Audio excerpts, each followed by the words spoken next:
శ్రీమన్నారాయణ మాతృదేవో భవ పితృదేవో భవ అస్మత్ గురుభ్యో నమ.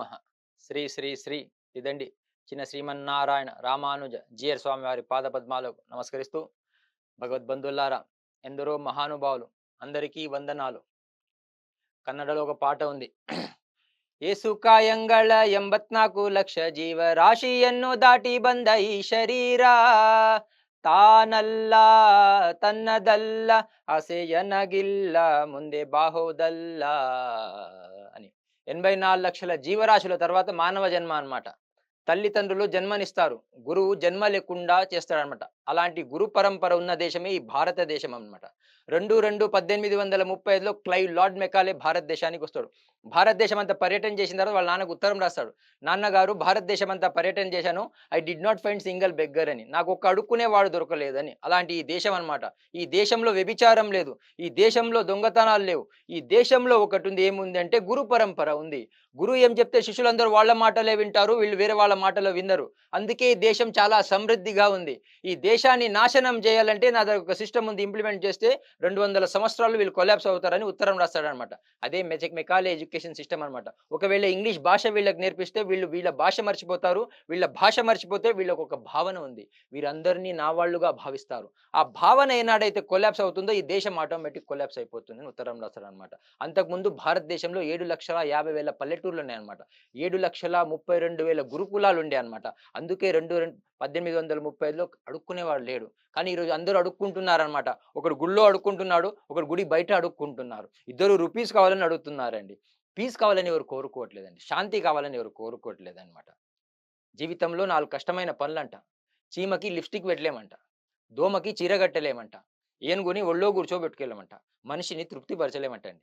డబ్బా పాలు తాగి అందరూ డబ్బు డబ్బు అంటున్నారు. నేను తల్లి పాలు తాగిన వాడినండి. తల్లి భారత మాత కోసం బతకాలనుకుంటాను. చాలా మందికి ఈ దేశం గురించి తెలియదండి. రాముడు పుట్టిన భూమి, ఒక కృష్ణుడు పుట్టిన భూమి, ఒక ఛత్రపతి శివాజీ పుట్టిన భూమిలో మనం పుట్టామండి. కానీ ఎందుకు మనిషి జన్మ, what is the purpose of life అంటే చాలా మందికి తెలియదండి. అందుకే శ్రీ శ్రీ శ్రీ ఇదండి చిన్న జీయ స్వామివారు ఏం చెప్తారంటే అర్ధపంచక జ్ఞానం అంటారు. నువ్వెవరివి, నిన్ను పంపించిన వాడు ఎవడు, ఆయనను తెలుసుకోవడం ఎలా, తెలుసుకుంటే లాభం ఏంటి, ఎందుకు తెలుసుకోలేకపోతున్నావు అని. చాణక్య నీతిలో చాణక్యుడు ఒక మాట అంటాడండి. పుష్పే గంధ తిలే తైలం కాష్టే వహిం వయోగృతం ఇక్షాగుడం తథాదేహ పశ్చాత్మనః వివేకత అంటాడు. పుష్పే గంధ, పువ్వుల్లో సువాసన ఉందంట. పుష్పే గంధ తిలే తైలం, నువ్వుల్లో నూనె ఉందంట. తిలే తైలం కాష్టే వహిం, కర్రలో మంట ఉందంట. కాష్టే వహిం వయోగృతం, పాలలో నెయ్యి ఉంది. ఇక్షాగుడం, చెరుకులో తీయదన్నం ఉందంట. ఈ ఐదిట్లో ఎట్లుందో పశ్చాత్మనః వివేకత అంటాడు.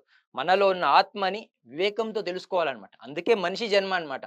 మనకు భగవంతుడు నక్కగనో కుక్కనో పందిగో పుట్టించుండే, కానీ మనిషిగా పుట్టించాడు. ఎందుకు అంటే ఒక జ్ఞానం ఇచ్చాడు మనకు. ఏది మంచి ఏది చెడు అని తెలుసుకోవడే జ్ఞానం మనకి ఇచ్చాడు. జీవితం మనది ఈగలాగా కాకూడదండి, తేనెటీగలాగా కావాలన్నమాట. మంచిని స్వీకరించగలగాలి. జీవితంలో ఏ పూజ చేయకున్నా పర్వాలేదండి. చాలా మంది పూజ చేస్తే ఏం లాభం అంటే చాలా మందికి తెలియదు. నాదొక్కటే నా జీవితంలో నేను ఐదింటిని నమ్ముతానన్నమాట. ఒకటి మాతృదేవోభవ, ఒకటి పితృదేవోభవ, ఒకటి ఆచార్య దేవోభవ, ఒకటి అతిథి దేవోభవ అన్నాడు. దానికి ఒకటి నేను జోడించానండి, ప్రకృతి దేవోభవ అని జోడించానన్నమాట. దేశం ప్రగతి వైపు సాగాలంటే మనం అందరం ప్రకృతి వైపు వెళ్ళాలంటే అండి. పుట్టినరోజు చాలా మంది జరుపుకుంటుంటారు, కానీ పుట్టింది ఎందుకో తెలుసుకోగలుగు. ఎందుకు తెలుసుకోవాలి అంటే తెలుసుకోవాలి, గురువులను అడిగి తెలుసుకోవాలి. బంగారం వెనకాల పడి బంగారం లాంటి జీవితాన్ని పాడు చేసుకుంటున్నారండి. జీవితంలో బంగారం కన్నా విలువైనది భారతదేశంలో ఏదైనా ఉంటే మన గురువులండి. గురు బ్రహ్మ గురు విష్ణు గురుదేవో మహేశ్వర, గురు సాక్షాత్ పరబ్రహ్మ తస్మై శ్రీ గురవే నమః అన్నాడు. గురు అజ్ఞానం నుంచి జ్ఞానం వైపు తీసుకెళ్లేవాడే ఆ గురు. అలాంటి గురు పరంపరని మళ్ళీ ఈ దేశంలో చూడాలనుకుంటున్నాను. ఒక శవం వెళ్తుందంటండి, అటు నుంచి పెళ్లి కూతురుని తీసుకొస్తున్నారంట. అప్పుడు ఈ శవం ఆ పెళ్లి కూతురు చెప్తుందంట, అమ్మా నిన్ను నలుగురు మోస్తున్నారు, నన్ను నలుగురు మోస్తున్నారు, నీకు చీర కట్టారు, నాకు చీర కట్టారు, నీకు బొట్టు పెట్టారు, నాకు బొట్టు పెట్టారు, నీకు పుల్లదండ వేశారు, నాకు పుల్లదండ వేశారు. కానీ ఒకటి మర్చిపోకమ్మా, ఒకప్పుడు నేను నీ పొజిషన్లో ఉన్నాను, పెళ్లి కూతురుగా ఉన్నాను, కానీ ఒకరోజు నువ్వు నా పొజిషన్ రావాలని శవం చెప్తుందంటండి. అందరం పోయేవాళ్ళమే, కానీ వచ్చింది ఎందుకో తెలుసుకోవాలన్నమాట. తల్లిదండ్రులు జన్మనిస్తారు, గురువు జన్మ లేకుండా చేస్తారనమాట. ఈ భారతదేశంలో పుట్టడమే చాలా గర్వంగా నేను భావిస్తుంటాను. ఒక టాయిలెట్‌కి, టూలెట్‌కి తేడా తెలియని వ్యక్తిని నేను మీ ముందు మాట్లాడుతున్నానండి. నేను మీలాగా అక్కడ కూర్చునేవాడినండి, శ్రద్ధగా వినేవాడిననమాట. తింటే పశువుల విలువ పెరుగుతదంట, వింటే మనుషుల విలువ పెరుగుతదనమాట. ఆ శ్రద్ధాభక్తితోని గురువులు చెప్పిన మాట వినాలన్నమాట. చాలామంది జీవితం దండగా అనుకుంటారండి.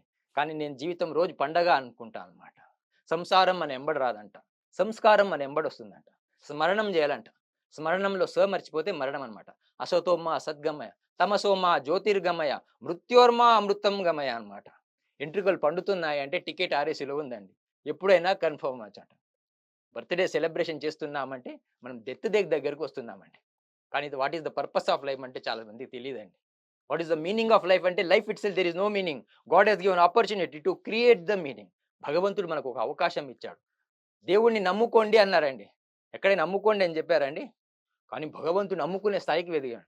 చెప్పులు ఏసీ రూమ్‌లో పెట్టి అమ్ముతున్నాడండి. దేవుడిని రోడ్డు మీద పెట్టి అమ్ముతున్నారండి. ఎంత దౌర్భాగ్యం అండి ఈరోజు దేశానికి.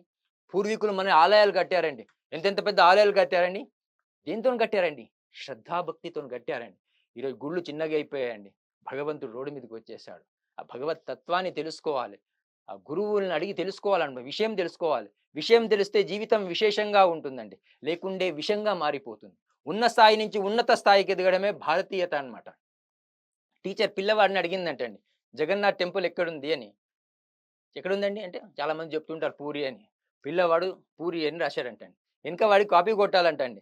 వాడు అనుకున్నాడంట నేను పూరి రాస్తే టీచర్ తెలిసిపోతుందని వాడు చపాతి అని రాశాడంట. 2 ఆన్సర్ టీచర్ దగ్గర పోయిందండి. టీచర్ కూడా ఆన్సర్ తెలియదంటండి. టీచర్ అనుకున్నదంట పూరి అయినా, చపాతీ అయినా గోధుమ పిండితోనైందని ఇద్దరికి 100 మార్కులేసింది. అది పరిస్థితి. కాబట్టి మనం ఏదో ఒక గురువుని నమ్ముకోవాలంటే. అలాంటి గురు పరంపర ఉన్న భారతదేశంలో పుట్టడం ఇది నాకు గర్వకారణంగా భావిస్తున్నాను. ఎందుకంటే అందరినీ ప్రేమించగలగాలన్నమాట.